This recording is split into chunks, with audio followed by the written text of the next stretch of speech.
Have to switch back from your Instagram professional account to Instagram personal account. In this video, I'm going to show you how you can simply switch from professional to personal Instagram account. So, first of all, what you're going to do is open up the Instagram application and follow these simple steps. Go into the profile option that is at the right bottom corner of your screen, in which your profile picture is going to be there. Afterwards, go into the three bar option that is at the right top corner of the screen. When you're going to tap on it, a new dialog box is going to appear, in which tap or select the settings mode. Afterwards, a new page is going to appear, in which go into the accounts option.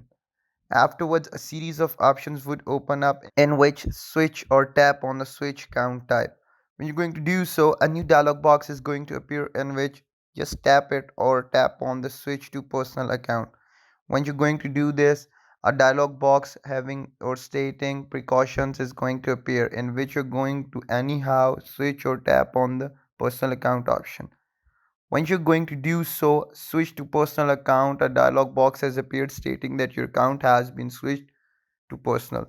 This is how you do it. This is how you switch from a professional account to a personal account on Instagram. I hope you guys like the video. Don't forget to give it a thumbs up, like, comment, share, and subscribe the video, everyone. Till next time, peace.